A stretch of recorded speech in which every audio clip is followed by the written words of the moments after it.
মাহবুবের নিতু, লেখিকা ত্রিধারণিকা, পর্ব 25। নিতুর শাড়ি পরতে একদম ইচ্ছে করছে না। দুনিয়ার সব থেকে ঝগড়াটে মানুষটার জন্য তাকে হলুদ শাড়ি পরতে হচ্ছে। ছি, ইস, বড় চাচার সামনে পরলে তো এখন সে লজ্জায় মুখ দেখাতেই পারবে না। নিতু আবার বকলো নীলুকে, ছেড়ে দে না নীলু, আজ নিজে পরে নিচ্ছি।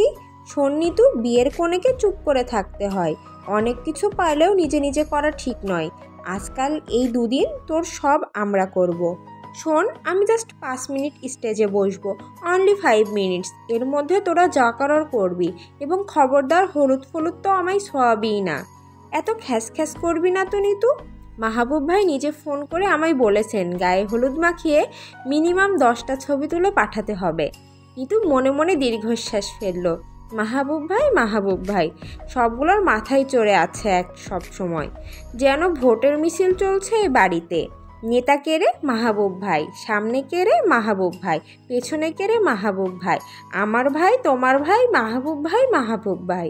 আর নেওয়া যাচ্ছে না এসব, অসহ্য। তোকে শাড়িটাই কি সুন্দর লাগছে রে নিতু। মাহবুব ভাই দেখলে নিশ্চিত মাথা ঘুরে পড়ে যেত। মেঝেতে পড়লে তো নিশ্চিত 2-3 জায়গায় কপালও ফাটত। জানিস নিতু, হলুদের শাড়িটা মাহবুব ভাই নিজেই নাকি কিনেছেন, বিয়ের শাড়িও। ইথি বলল নোরার জন্য তো যেতেই পারেনি ও, বেচারা নাকি এক হাতে সবটা করেছে। নিতুর ইচ্ছে করলো নীলুকে ঠাস করে একটা চড় দেয়। কথা শুনলে মনে হয় মাহবুব ভাইয়ের টাকা খেয়ে বসে আছে। নিতুর শাড়ি পরা শেষ হলো না, এর মধ্যেই অন্য সুর বাজতে লাগলো। মাহবুব ভাই এসেছেন। নিতু মনে মনে দুবার বলল, ও মাই গড। নীলু শাড়ির কুচি ছেড়ে দিয়েই ছুটলো।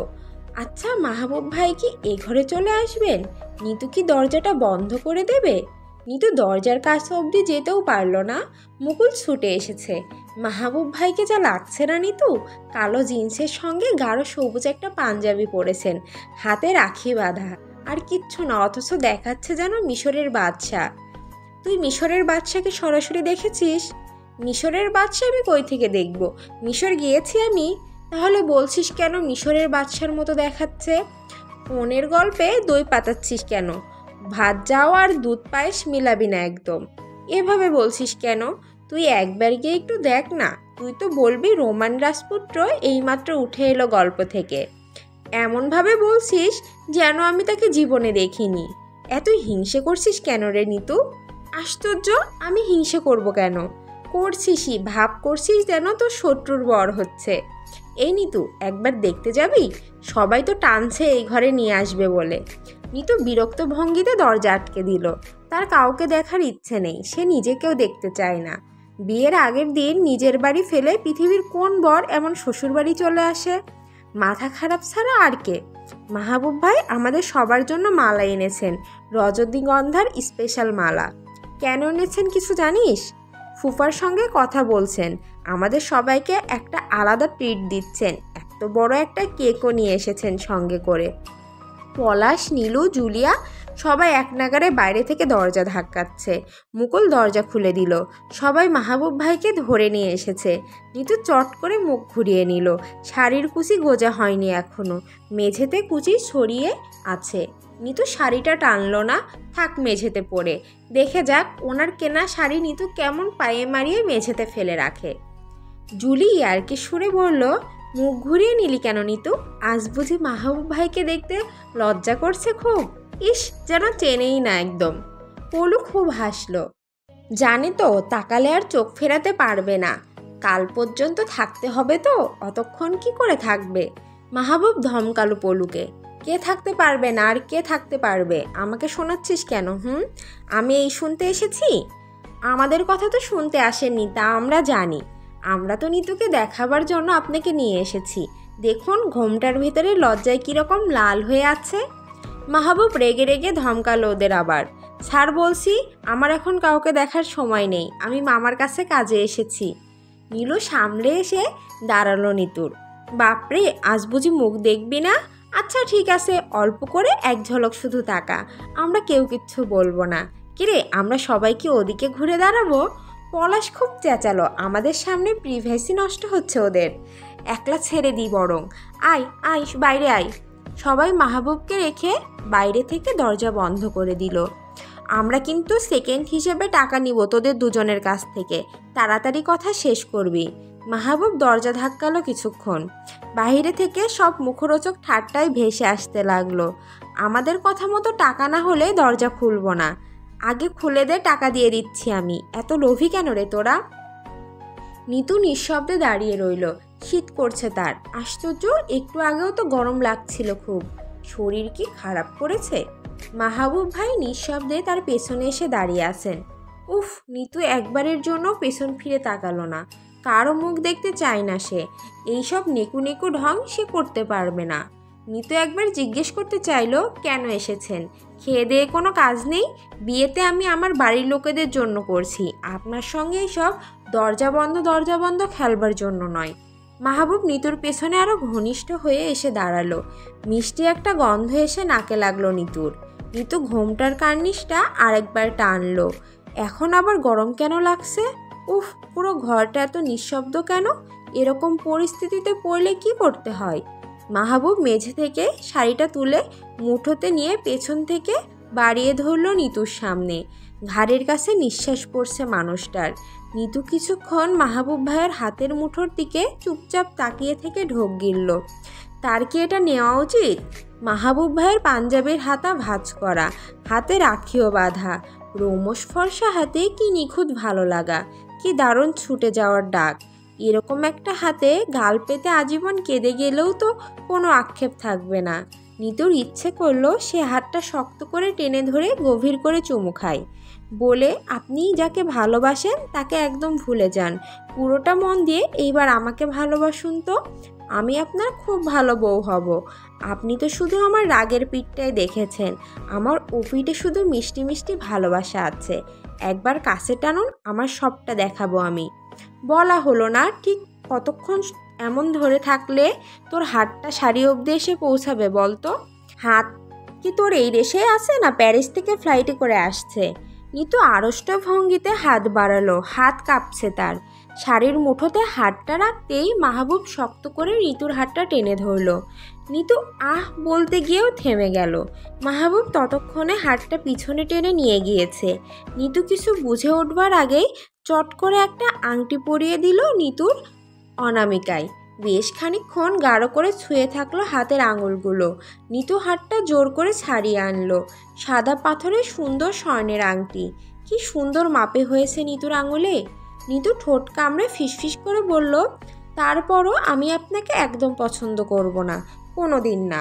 মাহবুব মৃদু স্বরে বলল, আমি তো আর জীবনে 5 বার বিয়ে করব না। বিয়ের মতো একটা মজবুত ব্যাপারে যদি আংটিটাই না পরালাম তো কি করে হলো? তোর বাড়ির লোক তো আর ঘটা করে আংটি বদলের উৎসব করলো না। নিতু ভারী কণ্ঠে বলল, আমি কি আংটি চেয়েছি আপনার কাছে? চাইবি কি কেটে? হ্যাঁ, কি করে চাইবি? চাইলেই তো আমাকেও দিতে হবে। দেয়ার ভয়ে তো চাইবি না। নিতু ঠান্ডা স্বরে বলল, দেয়ার ভয় আমি পাই না। তাহলে কি আমি ভয় পাই?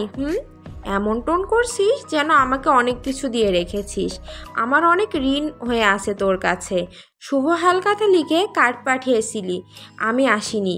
কী কী দিয়েছিস তার একটা লিস্ট করে আমার গলায় ঝুলিয়ে দিচ্ছিস না কেন, সেটাই তো বুঝতে পারছি না। নিতু মনে মনে দীর্ঘশ্বাস ফেলল। এই মুহূর্তে ঝগড়া বাঁধিয়ে ফেলার মানুষটাকে নিয়ে সে কী করে সারাটা জীবন কাটাবে? এত ধৈর্য সে কোথায় পাবে? কিরে, কথা বলছিস না কেন? এদেশের ব্যাংক বন্ধ চাই তো তোর, তাই না? আমাকে যা দিয়েছিস তা কাগজে নিবন্ধন করে রেখেছিস তো? দেখ, শেষ মুহূর্তে এসে যদি হিসাবটাই ভুলে যাস তাহলে তো আমার কোনো দোষ নেই, তাই না? নিতু মনে মনে বলল, কংগ্রাচুলেশন নিতু, ঝগড়ার ট্রেন রওনা দিয়েছে। থামাও নিজেকে, যত পারো থামাও। অনেক কষ্টে মেজাজটা দমিয়ে সে দাঁত কিরমির করে বলল, আপনার আসলেই কোনো দোষ নেই মাহবুব ভাই, আপনি প্লিজ এখন যান। যাব মানে? আংটি পরিয়ে শুধু মুখে চলে যাব? মিষ্টি নেই, এক গ্লাস পানিও দিলি না। আর এই ঘরের দুয়ারে এমনি মাছি উড়ে এলেও তো খাবার ছুঁয়ে যায়, আর আমাকে এমনি চলে যেতে বলছিস? এত কথা না বলে আপনার আংটি আপনি নিয়ে যান। আংটি তো ফেরত দিবি। আমার আংটি তো পছন্দ হবে না তোর। এক কাজ কর, আংটি ফেরত না দিয়ে বরং তোদের গরু জবাইয়ের ছুরিটা নিয়ে আয়, গলাটা কেটে ফেল আমার। ওটাই তো বাকি রেখেছিস। আর এক হাতে আংটি, এক হাতে আমার মুন্ডু নিয়ে উল্লাস নৃত্য করাই তো বাকি তোর। নিতু আংটিটা খুলে হাত থেকে ছুঁড়ে ফেলতে গিয়েও থামলো। আংটি ছুঁড়ে ফেললে এই লোকটা আরও তাণ্ডব ঘটাবে নিশ্চিত। বাবা, বড় চাচা, মা, বড় চাচি আর কাউকে অশান্তিতে ফেলতে চায় না সে। নিতু আংটিটা আবার হাতে পড়লো। তেজি কণ্ঠে বলল, আংটির বদলে আপনার কি চাই বলুন, আমি দিয়ে দিব। মাহবুব এক ঝটকায় নিতুর হাত ধরে টেনে ঘুরিয়ে নিল নিজের মুখোমুখি। মুখ ফিরিয়ে রেখেছিস কেন? এমন একটা ভাব করছিস যেন মানুষই নই আমি। মাহবুব অন্য হাতে নিতুর কোমরের পেছনটা জড়িয়ে ধরে শক্ত করে টানল। শরীর শিরশির করতে লাগলো নিতুর। মাহবুবের তপ্ত নিঃশ্বাস এখন মুখে লাগছে। এত কাছে আসে কেন মানুষটা? নিতু তো মানুষটার এই কাছে আসাটা সইতে পারে না। পুড়ে পুড়ে শুধু ধূসর ছাই হয় সে। মাহবুব বেশ কয়েকটা চুমু খেলো নিতুর গালে। কি গাল বলতো তোর? চুমু খাবার আগেই লাল হয়ে যাচ্ছে। দুটো চুমুতেই 6টা দাগ বসে যাচ্ছে। এমন হলে চলবে কি করে বলতো? নিতু বা হাতে ঠোঁট চেপে ধরল মাহবুব ভাইয়ের। কাজ হলো না। মাহবুব ভাই তার হাতে কামড় বসিয়ে দিল। নিতু আ করে হাতটা সরিয়ে নিল। আপনি একটা অমানুষ। অমানুষ না হলে তো তোর মতো মানুষকে সহ্য করতে পারতাম না। নিতু চিৎকার করে বলল, চুপ, একদম চুপ, যান। যাবো তো। এমন জোরে চেঁচাচ্ছিস যেন মারছি তোকে। তোর বাড়ির সবাই তো পরে আমাকেই খারাপ বলবে, তোকে তো বলবে না। নিতু আর একটাও কথা বলল না। রাগে অভিমানে জেদে আর নিজের অদম্য ভালোবাসাকে থামাতে গিয়ে পুরোপুরি কাহিল হয়ে গেছে সে। মানসিকভাবে শারীরিকভাবে আর লড়তে পারবে না সে। মানুষটার এত আদর, এত কামনার মধ্যেই নিজেকে বারবার থামিয়ে রাখা যে কি অসম্ভব কঠিন তার জন্য, সেটা শুধু সেই জানে। মন আর শরীরের যুদ্ধে বারবার ক্লান্ত হয় সে। এত ক্লান্তি, এত ধরে আসা দম, উফ, মরে গেলেও বোধহয় এত কষ্ট হয় না। 100 মাইল দৌড়ে এলেও বুঝি এমন করে নিঃশ্বাস নিতে কষ্ট হয় না। নিতু টেবিলটা ধরে নিজেকে সামলালো। পানি খাওয়া দরকার। নিতু দিশাহারা ভঙ্গিতে টেবিল ঘেঁষেই মেঝেতে বসে পড়ল।